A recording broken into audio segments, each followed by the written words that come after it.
Selamat malam saudara, Anda sedang menyaksikan Dialog Indonesia Bicara hari ini Selasa 5 Desember 2023 bersama saya Teguh Fajri.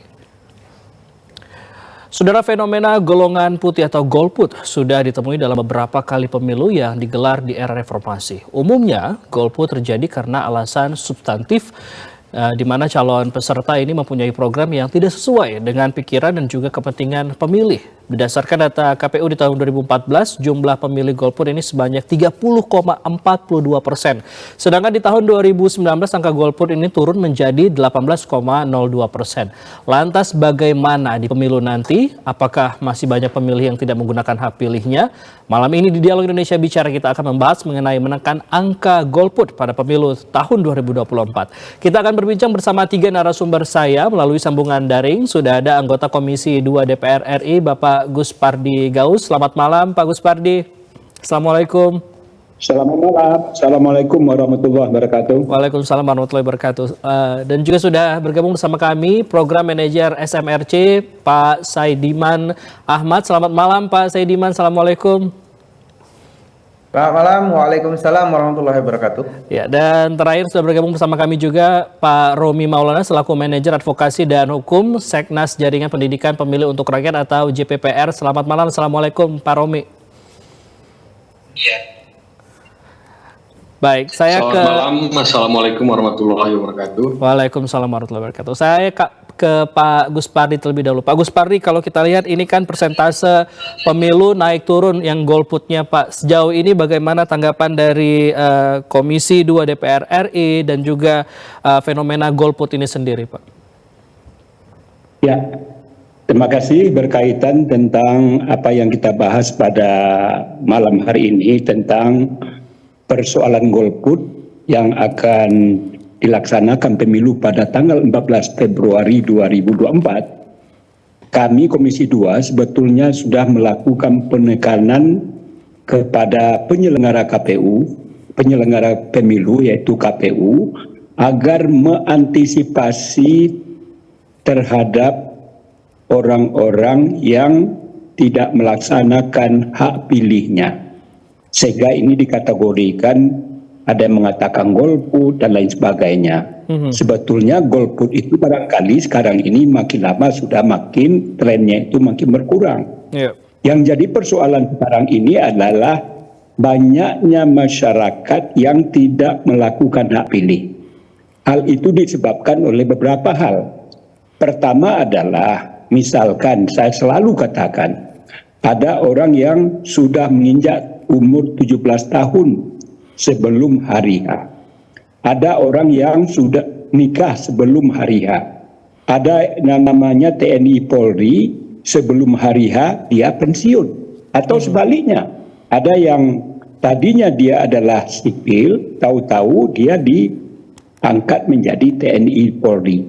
Oleh karena itu ini selalu kami sampaikan kepada KPU agar bisa mengantisipasi orang-orang yang tidak mempergunakan hak pilihnya itu. Sehingga yang namanya golput golongan putih yang memang dari awal-awal dia mempunyai hak pilih, dia memang berkomitmen untuk tidak melakukan hak pilihnya, kecenderungannya itu makin lama makin berkurang. Contoh dikatakan bahwa tahun 2014 adalah 30% lebih, kemarin ini adalah cuma 18% dan itu pun bukanlah golput dalam artian pemahaman kita bahwa ada orang-orang yang dia punya hak pilih tetapi dari awal-awal dia sudah mengatakan bahwa saya tidak akan melakukan hak pilih karena dianggap oleh berbagai faktor. Bisa saja dia tidak setuju terhadap pelaksanaan daripada pemilu ini, dianggap prosedural, pemilu yang tidak substantif, sehingga dia apatis. Nah, inilah tugas kami bersama KPU melakukan sosialisasi, meminta kepada seluruh elemen masyarakat agar mempergunakan hak pilihnya. Kenapa? Satu suara sangat menentukan masa depan bangsa dan negara. Oleh karena itu, kalau saudara tidak melakukan hak pilih, saudara harus merasakan terhadap seseorang yang tidak disetujui, orang yang duduk sebagai calon pemimpin kita ke depan ternyata tidak sesuai dengan harapan dan keinginan, itu adalah gara-gara dikarenakan adanya seseorang yang tadi tidak mempergunakan hak pilih. Oleh karena itu, karena satu suara sangat menentukan, pergunakanlah hak saudara-saudara itu sehingga keterwakilan saudara-saudara baik untuk memilih presiden ataupun para caleg sehingga sesuai dengan harapan dan keinginan dari orang yang merasa tidak mau ikut berpartisipasi melakukan hak pilihnya itu. Baik. Ini yang sebetulnya yang kita maksud daripada golput itu. Sedangkan orang yang tidak mempunyai hak pilihnya dikarenakan oleh beberapa hal sebagaimana saya sebutkan tadi.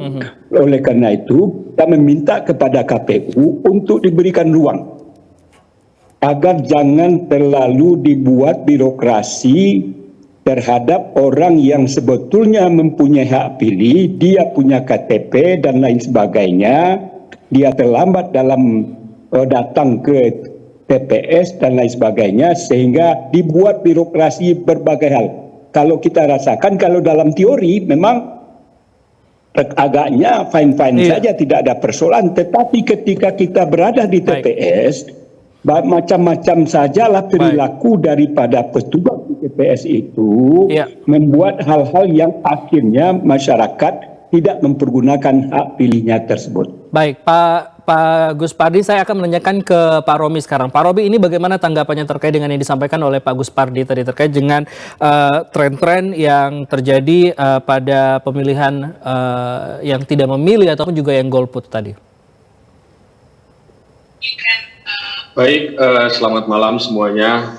Saya kira terkait dengan pemilih yang tidak menggunakan hak pilihnya, yang pertama bahwa dalam penyelenggaraan pemilu di Indonesia, hak pilih itu kan suatu hak yang bukan kewajiban. Artinya ya potensi adanya golput dalam penyelenggaraan pemilihan umum di Indonesia itu pasti ada. Tapi dalam konstruksi undang-undang pemilu kita itu melarang ya bagi pihak manapun yang ingin mengkampanyekan terkait dengan golput ya, sebagaimana yang diatur di pasal 515 Undang-Undang 7 tahun 2017 terkait dengan setiap orang yang pada hari H pemungutan suara itu menjanjikan untuk memberikan uang atau materi lainnya kepada pemilih untuk tidak menggunakan hak pilihnya ya. Nah itu ancaman hukumannya ada penjara 3 tahun.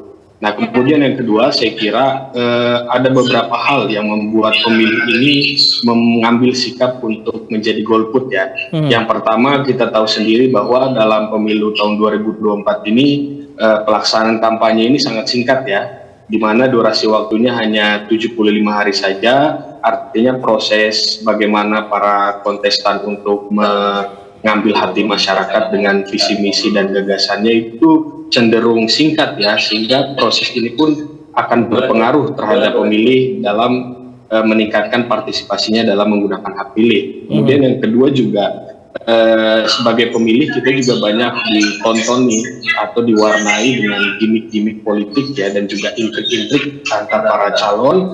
Bahkan ada gimmick terkait dengan tudingan-tudingan kecurangan yang dilakukan oleh penyelenggara pemilu ya. Ini juga tentu akan berdampak pada pesimis bagi pemilih dalam menggunakan hak pilihnya. Kemudian juga mungkin bisa terjadi karena adanya krisis kepercayaan ya yang dilakukan oleh pemilih kepada penyelenggara pemilu, karena mungkin penyelenggaraan pemilu cenderung tertutup dan kemudian adanya isu-isu yang kemudian muncul di publik terkait dengan catatan kritis yang kemudian dilakukan oleh penyelenggara pemilu. Ini pun akan berdampak terhadap pemilih dalam menggunakan hak pilihnya. Dan tentu saja bagi pemilih-pemilih yang pesimis dalam menggunakan hak pilihnya, ini juga bisa terjadi karena dalam periode sebelumnya itu terjadi konflik struktural ya antara masyarakat pemilih dan juga negara gitu terkait dengan pro kontra kebijakan atau kasus-kasus yang berbasis konflik agraria ya, yang kemudian juga itu berdampak pada masyarakat yang juga akan menggunakan hak pilihnya menjadi pesimis terhadap proses penyelenggaraan pemilu untuk menghasilkan pemimpin yang berkualitas. Baik. ada 3 poin penting tadi yang disampaikan oleh Pak Romi tadi, yaitu pelaksanaan kampanye yang singkat, kemudian gimmick-gimmick politik sehingga nanti membuat masyarakat ini agak sedikit kurang percaya kepada penyelenggara pemilu dan juga krisis kepercayaan kepada penyelenggara pemilu. Saya ingin menanya tanggapan dari Mas Saidiman ini. Pak Saidiman, kalau melihat dari tren golput di 2019 dan 2024 ini bagaimana? Iya, saya kira pertama-tama tadi menarik sekali yang disampaikan, bahwa saya kira yang pertama kita perlu mendefinisikan apa yang dimaksud dengan golput sebetulnya.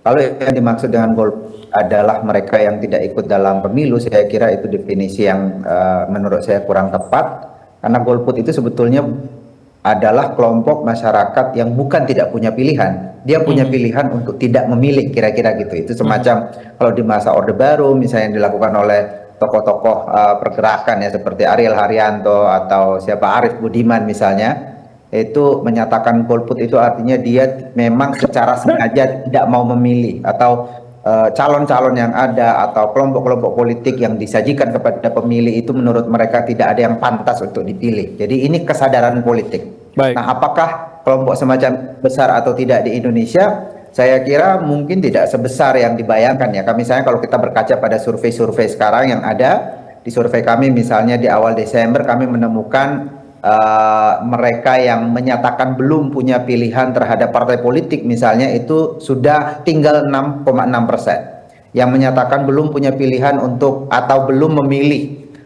calon presiden itu sekitar 11,2%.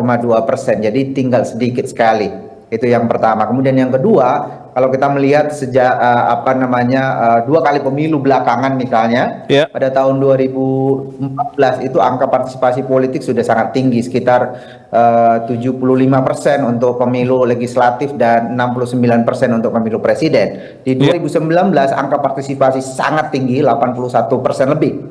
Publik menunaikan haknya untuk memilih calon presiden maupun partai politik. Bahkan di masa COVID, ada pilkada serentak tahun 2020 itu juga tingkat partisipasi sangat tinggi, lebih dari 76%. Publik menggunakan haknya untuk memilih. Jadi saya kira kalau dilihat dari sini, menurut saya kekhawatiran bahwa golput atau mungkin yang mereka yang tidak menggunakan hak suaranya, saya kira kalau kita lihat dari sejarah dan kemudian hasil survei yang ada, menurut saya cukup optimistis bahwa tingkat partisipasi publik di dalam pemilu kali ini juga akan tetap tinggi. Yang harus diwaspadai sebetulnya bukan golput dalam pengertian yang politis itu yang harus diwaspadai, mungkin tentu saja adalah hal-hal teknis yang kemudian menjadikan publik kita tidak menentukan pilihan karena hal teknis, misalnya dia harus memilih di tempat di mana dia tidak berdomisili misalnya dan lain sebagainya. Atau ada hal-hal lain di luar itu. Tapi kalau dari sisi pilihan politik, tidak memilih karena pilihan politik, menurut saya sih kalau kita lihat dari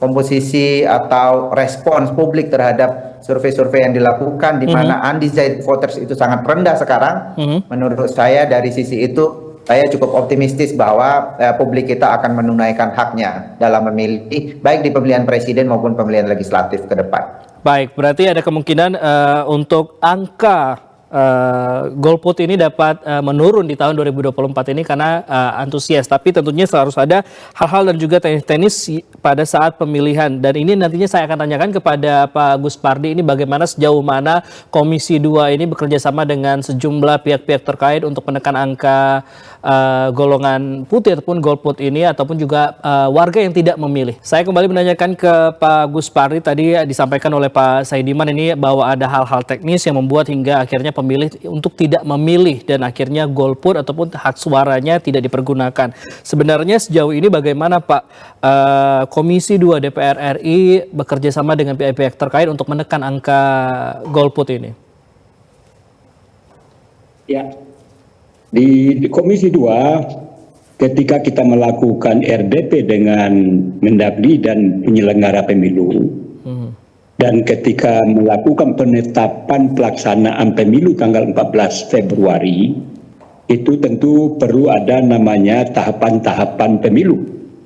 Dan ketika kita sudah menetapkan tanggal pelaksanaan pemilu, kemudian beberapa bulan setelah itu keluar di Kompas, harian Kompas, bahwa masyarakat baru 48% mengetahui bahwa pemilu itu dilakukan pada tanggal 14 Februari di 2024. Nyaris 52% masyarakat tidak mengetahui bahwa akan dilaksanakan pemilu. Dari informasi yang kita dapatkan itu, sehingga kami memanggil KPU untuk membahas dan membicarakan tentang persoalan ini. Sehingga kita buatlah anggaran untuk melakukan sosialisasi. Hampir seluruh anggota Komisi 2 DPR RI melakukan sosialisasi di masing-masing dapil mereka. Artinya adalah ketika kita lakukan itu, alhamdulillah sebagaimana yang disampaikan oleh hasil survei tadi, nyaris bahwa masyarakat melakukan partisipasi pemilihnya. Sebagaimana yang diungkapkan tadi, hanya beberapa persen yang belum menentukan siapa yang akan dia pilih terhadap partai politik sebagai peserta pemilu itu. Itu adalah bagian dari strategi kami Komisi 2 untuk menekan agar masyarakat, terutama yang disebutkan tadi tentang golput. Saya memang mengartikan berbeda apa yang dimaksud dengan golput dan juga apa yang dimaksudkan dengan orang yang tidak mempergunakan hak pilihnya dikarenakan oleh berbagai hal.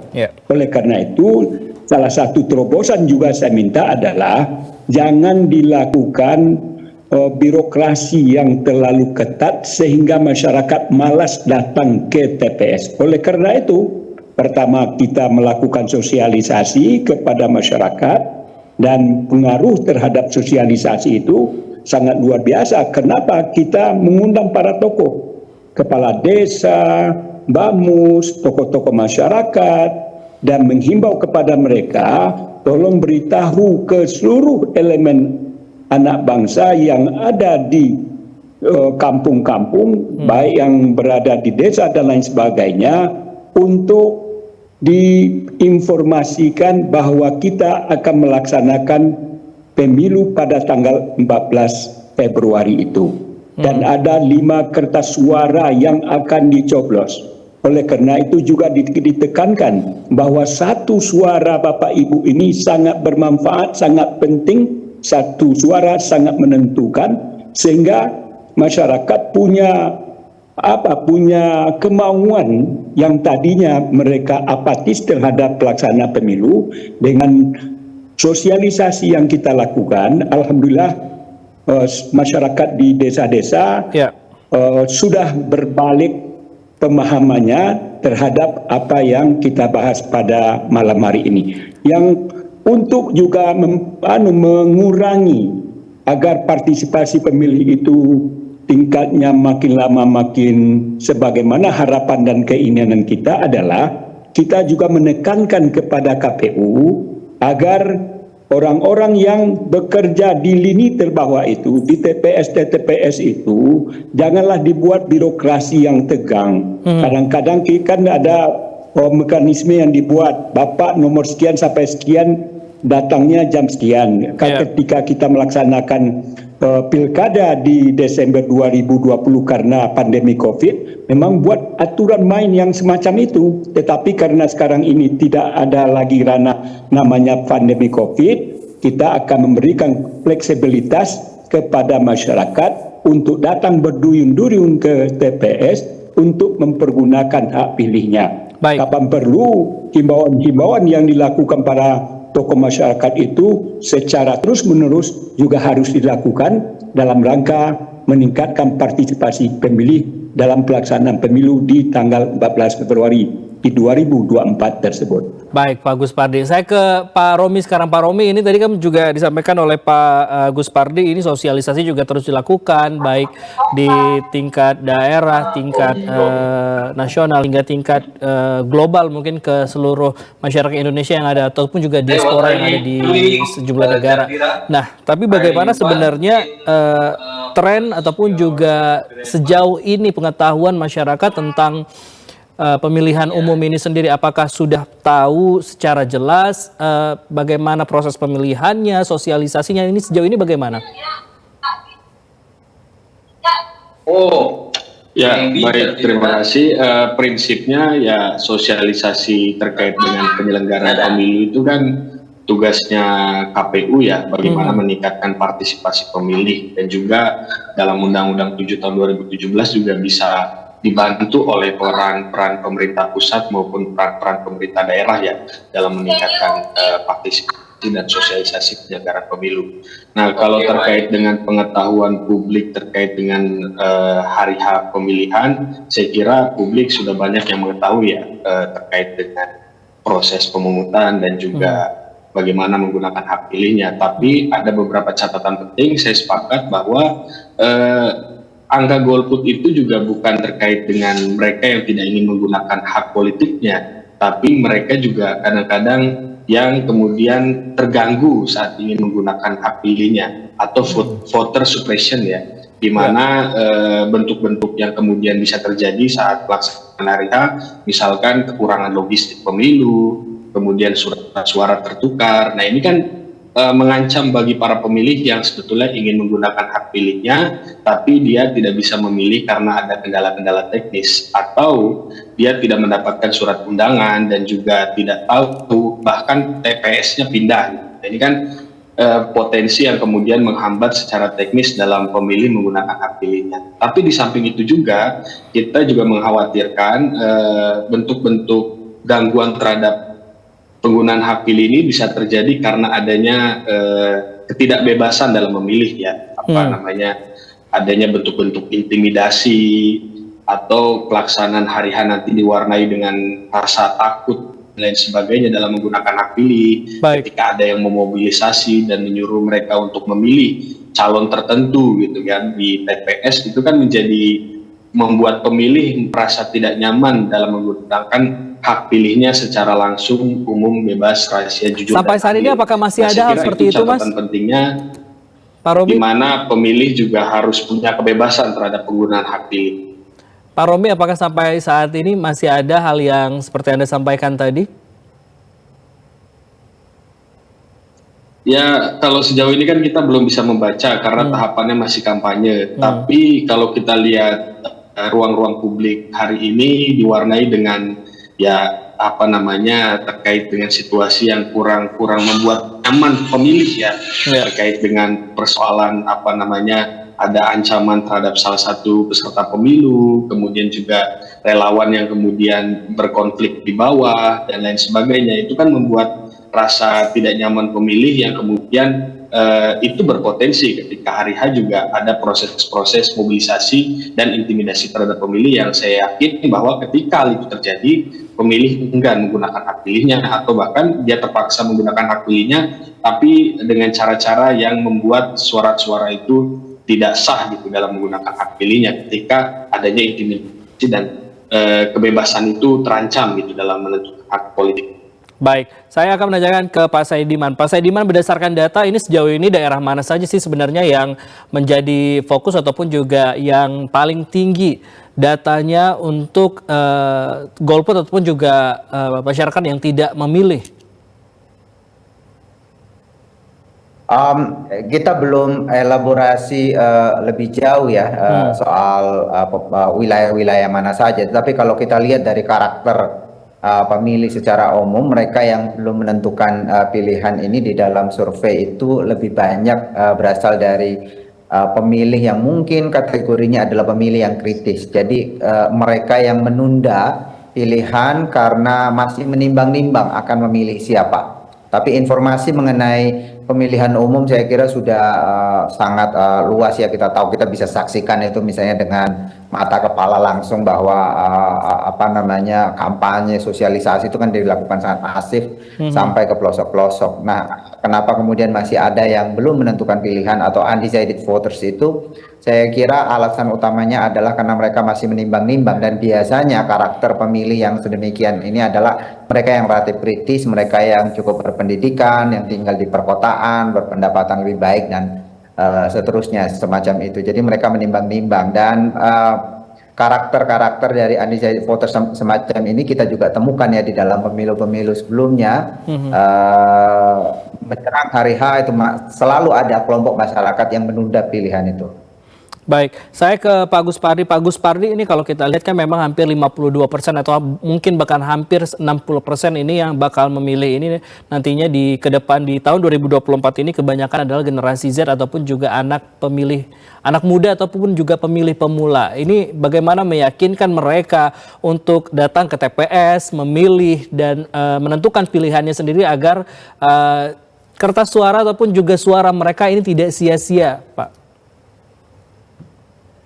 Jadi dewasa ini dengan adanya IT dan lain perkembangan teknologi ini sangat luar biasa. Hampir semua WA group itu mensosialisasikan masing-masing orang, masing-masing partai politik, masing-masing peserta pemilu tentang hal-hal yang berkaitan tentang bagaimana bahwa pemilu itu harus merupakan bagian daripada tugas dan tanggung jawab kita bagaimana depan bangsa dan negara ini. Oleh karena itu saya lihat sekarang ini yang melaksanakan memberitahu kepada masyarakat agar mereka melakukan hak pilihnya itu dibandingkan dengan masa-masa yang lalu ini lebih masif dan terstruktur dan rasa-rasanya hampir semua lini-lini dimanfaatkan baik oleh KPU, partai politik ataupun para caleg. Artinya kalau kita bandingkan dengan masa-masa lalu di mana WA belum bisa dimanfaatkan, sekarang ini di mana-mana hampir tiap hari para peserta pemilu itu terutama para caleg mensosialisasikan dirinya. Dengan dia mensosialisasikan dirinya dengan sendirinya para masyarakat yang tadinya tidak tahu kurang respon terhadap pelaksanaan pemilu atau tidak respect dengan gaya-gaya dan metode-metode yang dilakukan oleh berbagai elemen yang saya sebutkan tadi, saya yakin dan percaya peserta pemilih itu yang golput saya kira makin lama makin berkurang. Kemudian orang-orang yang mempergunakan hak pilihnya itu akan melaksanakan sesuai dengan apa yang dianjurkan oleh KPU sehingga partisipasi pemilih itu sesuai dengan harapan. Dan kita memang di Komisi 2 juga menekankan kepada KPU agar sosialisasi ini dilakukan secara masif dan juga diberitahukan kepada seluruh elemen masyarakat sebagaimana disebut tadi ada beberapa klaster masyarakat pemilih itu Gen Z dan orang yang sudah tua dan lain sebagainya, semua para caleg itu punya kepentingan kepada masing-masing masyarakat. Tidak ada satupun yang luput dari mereka itu untuk menghimbau, mengajak, untuk datang ke TPS paling tidak. Kemudian mereka juga meminta supaya saya ini tolong dibantu untuk dipilih. Barusan kami RDP dengan KPU, Bawaslu, DKPP dan Menteri Dalam Negeri juga membahas apa yang sedang kita bicarakan pada malam hari ini. Agar partisipasi pemilih makin lama makin tinggi. Inilah harapan dan keinginan kita. Ini juga adalah bagian apa yang dilakukan oleh TVRI pada malam hari ini juga bagian daripada dalam rangka sosialisasi memberitahu kepada masyarakat agar mereka datang berbondong-bondong dan mempergunakan hak pilihnya sesuai dengan hati nurani dan jangan ada diskriminasi dan jangan ada tekanan-tekanan. Lakukanlah pelaksanaan pemilu itu dengan jujur dan adil, langsung, umum, bebas dan rahasia, dan kita harap TNI, Polri dan aparatur sipil negara betul-betul netral dan dia harus mengawal pelaksanaan pemilu itu sebagaimana harapan dan keinginan kita bersama. Baik, saya akan bertanya kepada Pak Romi sekarang. Pak Romi, ini kalau disampaikan oleh Pak Gus Pardi tadi, sosialisasi terus dilakukan, KPU juga mengupayakan agar seluruh masyarakat menggunakan hak suaranya karena satu suara sangat berpengaruh. Tapi Pak Romi, sejauh ini bagaimana sebenarnya pengetahuan masyarakat dan juga kalau kita lihat kan di tahun 2024 ini ada 5 surat suara yang dipilih oleh masyarakat. Ini bagaimana pengetahuan masyarakat untuk memilih agar tidak menyia-nyiakan hak suara mereka? Ya, baik. Terima kasih. Prinsipnya kan pemilu 2024 ini kan tidak beda jauh ya dengan penyelenggaraan pemilu tahun 2019 karena undang-undangnya pun masih sama. Saya kira terkait pengetahuan dalam proses penggunaan hak pilih, masyarakat pada umumnya juga sudah mengetahui ya terkait dengan jumlah surat suara dan teknis lainnya. Nah, yang saya kira menjadi lebih penting adalah bagaimana pendekatan yang dilakukan oleh KPU dan juga pemerintah pusat, pemerintah daerah, dan pihak-pihak lainnya yang membantu dalam proses meningkatkan partisipasi masyarakat. Saya kira ini yang harus menjadi catatan. Yang pertama, jangan sampai pendekatan yang dilakukan itu cenderung normatif ya, dengan cara sosialisasi aturan-aturan yang hanya sifatnya normatif dan searah, dilakukan searah. Apalagi ditambah dengan adanya ungkapan-ungkapan yang sifatnya intervensif dan memaksa ya, kayak misalkan adanya ungkapan misalkan pemilih golput itu haram untuk golput, kemudian juga ada ungkapan memilih pemimpin yang lebih sedikit buruknya. Nah, ini kan menjadi hal yang kemudian agak sedikit memaksa ya. Nah, daripada hal tersebut dilakukan, lebih baik pihak-pihak yang berkepentingan untuk meningkatkan partisipasi publik, yaitu dengan cara mengajak dialog, mengajak berdiskusi. Siapa tahu dari pemilih itu ada kegelisahan yang ingin disampaikan, atau bahkan ada hambatan-hambatan dalam proses dia ingin menggunakan hak pilihnya. Ini kan bisa menjadi hal yang baik gitu ketika pendekatannya dilakukan secara dialog ya, bukan searah gitu ya, apalagi dengan tadi ya ungkapan-ungkapan yang cenderung memaksa, menganggap golput itu haram, dan kemudian juga menganggap lebih baik memilih pemimpin yang sedikit buruk. Jadi ini kan agak memaksa dan membuat pemilih juga merasa khawatir. Jadi pemilu ini bukannya disambut dengan gembira, tapi dengan rasa kekhawatiran. Gitu. Ini yang harus diubah ya, pendekatan yang dilakukan oleh KPU dan jajaran. Baik, saya ingin tanggapannya Pak Saidiman. Pak Saidiman, ini bagaimana tanggapannya? Ya, salah satu yang menarik dari Indonesia itu adalah bahwa publik itu memaknai pemilu itu secara berbeda ya. Betul, secara normatif memilih itu adalah hak. Ini agak berbeda misalnya dengan beberapa negara seperti Australia ya, di mana pemilihan memilih itu suatu kewajiban, sehingga warga yang tidak datang ke TPS atau tidak menggunakan tidak memilih itu bisa kena denda gitu ya. Tapi di kita pemilu adalah hak, yang artinya adalah orang bisa menggunakan hak pilihnya atau bisa tidak menggunakan hak pilihnya. Tetapi yang menarik, walaupun ini adalah hak, tetapi tingkat partisipasi publik sangat tinggi. Itu bahkan bukan hanya sekarang-sekarang ya, bahkan kalau kita kembali ke belakang tahun 99, itu kan sekitar 96% publik menggunakan hak pilihnya. Tahun 55 pemilu pertama juga sudah di atas 90% publik Indonesia memilih gitu. Jadi sejak dulu tingkat partisipasi kita sangat tinggi, walaupun ini bukan kewajiban, ini hanya hak. Nah, satu studi yang dilakukan misalnya oleh Profesor Saiful Mujani, disertasinya itu menemukan bahwa masyarakat Indonesia memaknai pemilihan umum itu bahkan bukan hanya sekedar hak, tapi ini adalah pesta demokrasi. Ini pesta, ini adalah kegiatan kewargaan yang kalau tidak ikut itu ada kayak keluar dari komunitas ya. Ini adalah satu kegiatan kolektif masyarakat, kegiatan sosial gitu yang mau tidak mau publik akan mengikuti. Jadi itu saya kira penjelas mengapa masyarakat kita cenderung memiliki tingkat partisipasi yang sangat tinggi terhadap pemilu. Walaupun fluktuatif juga, tetapi relatif lebih di atas. Dan saya kira tadi saya mengatakan di awal bahwa yang bisa menjadikan publik ini tidak datang ke TPS ya salah satunya hal-hal teknis itu. Mungkin juga sekarang bisa jadi muncul hal-hal yang sifatnya politik misalnya, karena tadi dikemukakan bahwa ada peristiwa-peristiwa di dalam pemilu ini yang agak berbeda dengan pemilu-pemilu sebelumnya. Misalnya muncul isu mengenai netralitas aparat gitu ya. Ada isu mengenai undang-undang kepesertaan pemilu itu diubah di tengah jalan atau menjelang pemilihan presiden misalnya untuk mengakomodir kelompok politik tertentu gitu agar bisa maju sebagai kontestan pemilu sebagai calon wakil presiden misalnya. Itu ada undang-undang yang diubah di tengah jalan sehingga muncul isu bahwa kalau undang-undang saja bisa diubah, aturan main saja bisa diubah menjelang ini, itu artinya hal-hal lain juga mungkin bisa diintervensi. Jadi ada selentingan atau ada isu tentang netralitas penyelenggara negara, ada isu mengenai intervensi, ada isu mengenai politik dinasti dan seterusnya. Saya kira kalau isu itu berkembang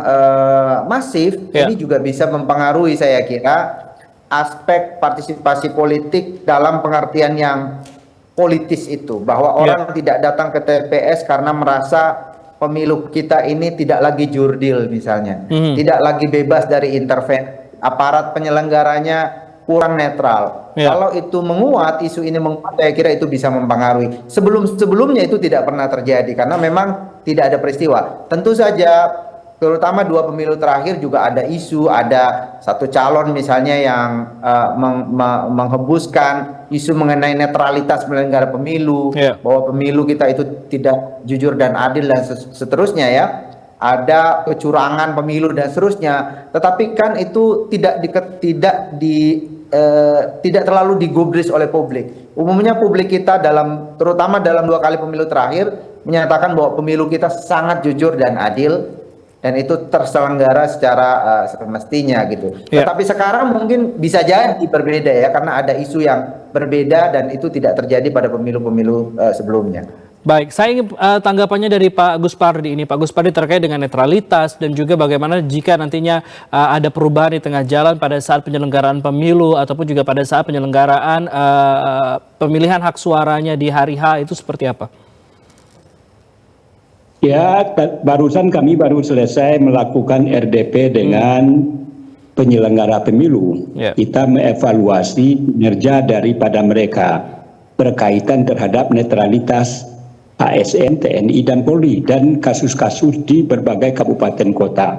Ini adalah bahagian juga daripada bagaimana meningkatkan partisipasi pemilih sehingga mereka mau berbondong-bondong datang ke TPS karena dianggap karena namanya pesta demokrasi tentu kita bergembira ria datang, tetapi tidak dengan melakukan penekanan-penekanan.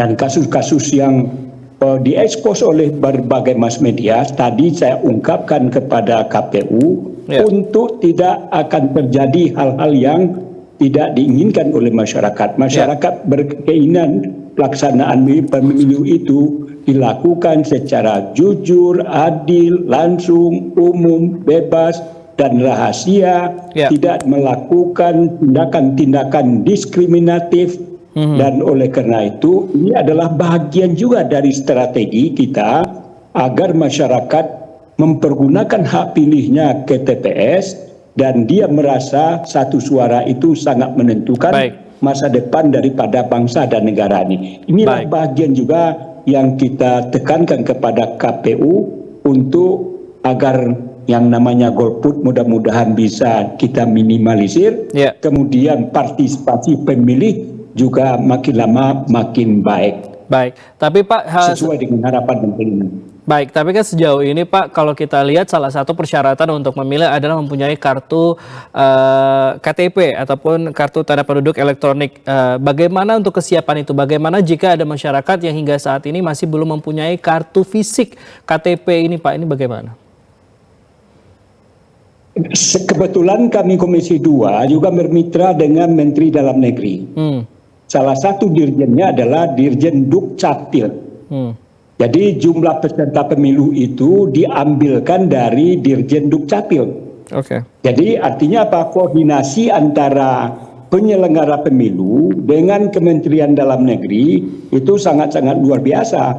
Jadi input daripada siapa saja orang-orang yang berhak memilih itu inputnya daripada Kementerian Dalam Negeri. Oleh karena itu persoalan iktp selalu kami turun ke lapangan melakukan kunjungan kerja.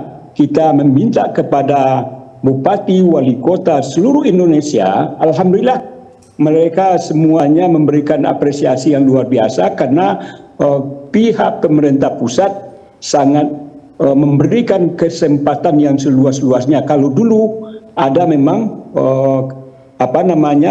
iktp itu barangnya tidak ada dan lain sebagainya. Keluhan-keluhan yang semacam itu tidak ada lagi. Nyaris sekarang ini boleh saya katakan 99%, kalau tidak 100%, semua orang-orang yang mempunyai hak memiliki identitas kartu penduduk semuanya sudah mereka miliki.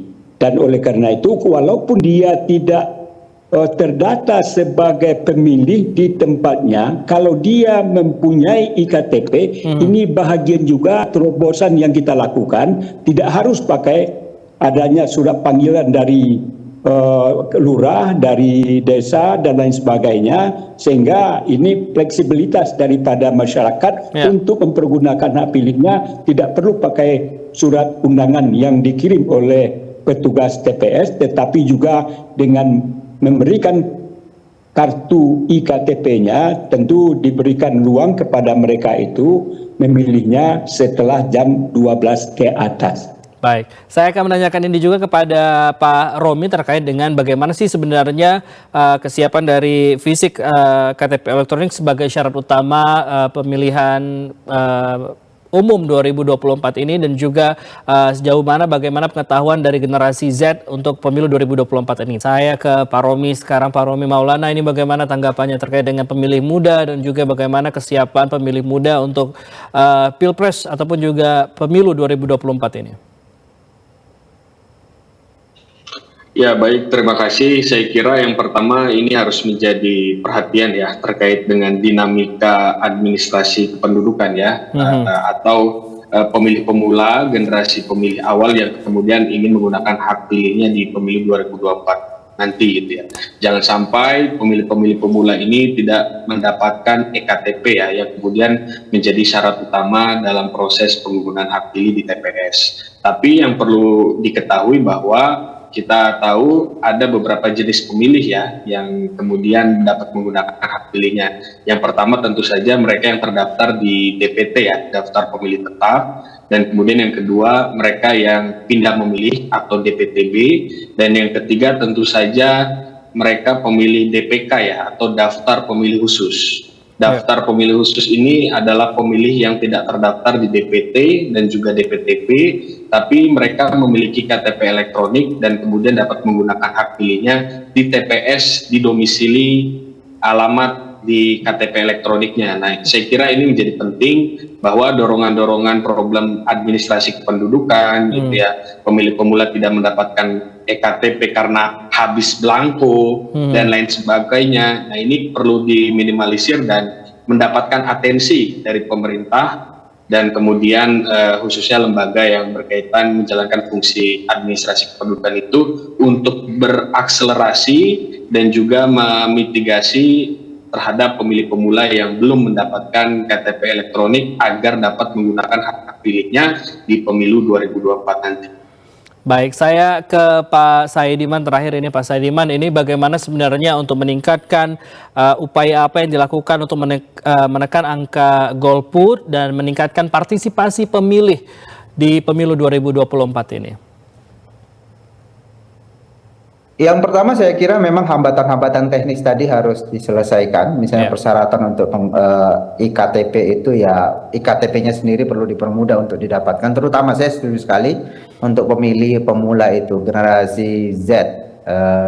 Dan kalau kita lihat di data-data survei, generasi Z ini mungkin bagi sebagian orang dianggap apatis gitu ya. Tapi kalau lihat dari data survei yang ada, yang kami temukan sekarang justru generasi ini yang paling dominan ya, sudah menentukan pilihan dibanding dengan generasi milenial, generasi X, bahkan generasi boomers gitu. Itu generasi Z justru yang paling solid sekarang menentukan pilihan, terutama di dalam pemilihan presiden. Tinggal 4, sekian persen saja sekarang ini generasi Z yang belum menentukan pilihan. Kalau kita bandingkan dengan generasi yang lain, ini jauh lebih sedikit ya. Generasi X misalnya atau generasi milenial itu masih ada sekitar 6-7% yang belum menentukan pilihan. Generasi 41 sampai 50 tahun ke atas itu justru masih lebih dominan ya, sekitar 8-12% yang belum menentukan pilihan. Jadi sebetulnya dari sisi keinginan, dari sisi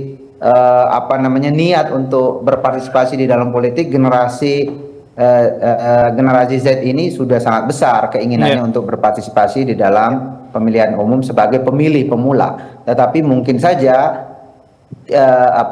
keinginan untuk berpartisipasi ini terhambat oleh hal-hal teknis tadi. Misalnya dia tidak terdaftar atau dia tidak punya EKTP dan lain sebagainya ya. Saya kira hal-hal teknis itu yang pertama yang harus dibenahi. Kemudian yang kedua tentu saja terutama generasi Z ini kan sangat peduli terhadap isu-isu. Mereka punya isu-isu spesifik. Calon presiden maupun calon-calon anggota legislatif itu perlu mengadres secara lebih spesifik kebutuhan dan apa yang mereka bayangkan yang bisa diberikan oleh para caleg maupun para calon pemimpin nasional jika mereka terpilih. Apakah program-program atau platform kebijakan yang ditawarkan itu sesuai dengan harapan mereka? Saya kira itu juga bisa meningkatkan partisipasi, terutama dari mereka yang pemilih pemula. Saya kira demikian, Mas. Baik, saya ke Pak Gus Pardi. Pak Gus Pardi, ini upaya apa untuk menekan angka golput dan juga untuk meningkatkan partisipasi pemilih? Ya, tentu kita berharap kepada penyelenggara pemilu melakukan koordinasi dari berbagai elemen masyarakat, baik terhadap pemerintah, begitu juga kepada provinsi, kabupaten, kota, begitu juga di internal daripada penyelenggara pemilu itu sendiri. Bagaimana KPU pusat berkoordinasi dengan KPU provinsi, kabupaten, kota sampai ke lini tingkat TPS. Artinya adalah program ini adalah sesuatu yang sangat menentukan masa depan bangsa dan negara, maka kita berharap partisipasi pemilih ini ke depan sesuai dengan harapan dan keinginan, tidak ada satupun masyarakat yang ditinggalkan untuk mendorong, mendukung, dan meningkatkan partisipasi pemilih di tahun 2024 ini. Baik, terakhir Pak Romi silakan. Bagaimana untuk meningkatkan partisipasi pemilih dan juga untuk menekan angka golput ini? Ya baik, sebagaimana hal yang tadi saya sampaikan sebelumnya, yang pertama saya kira penyelenggara pemilu harus menghindari ya tindakan-tindakan yang kemudian berdampak pada krisis kepercayaan terhadap pemilih, karena semakin pemilih mempercayai penyelenggara pemilu, mungkin semakin tinggi tingkat partisipasi yang akan dilakukan oleh pemilih. Kemudian yang kedua juga hal-hal teknis juga perlu dimitigasi dan diantisipasi agar pemilih dalam menggunakan hak pilihnya ini dapat dilakukan tanpa adanya gangguan hak pilih dalam menggunakan hak pilihnya. Dan kemudian yang terakhir tentu saja pendekatan-pendekatan yang harus dilakukan ini tidak searah ya. Perlu adanya ruang-ruang dialog antar publik atau antar penyelenggara dan pemerintah dengan masyarakat terkait dengan proses penggunaan hak pilihnya dan juga kendala-kendala dalam menggunakan hak pilihnya, juga perlu dilakukan dengan berbasis pada nilai-nilai kultural ya, nilai-nilai yang ada di lingkungannya, agar pendekatan yang dilakukan lebih emosional dan menarik bagi pemilih untuk datang ke TPS dan kemudian pemilih merasa bahwa hak pilihnya itu sangat berharga. Mari sama-sama kita memilih karena satu suara sangat menentukan. Terima kasih sekali lagi Pak Gus Pardi Gaus selaku anggota Komisi 2 DPR RI, kemudian Pak Saidiman Ahmad selaku Program Manajer SMRC, dan Pak Romi Maulana, Manajer Advokasi dan Hukum Seknas JPPR sudah bergabung bersama kami di Dialog Indonesia Bicara pada malam hari ini. Terima kasih Bapak-Bapak. Assalamualaikum, selamat malam.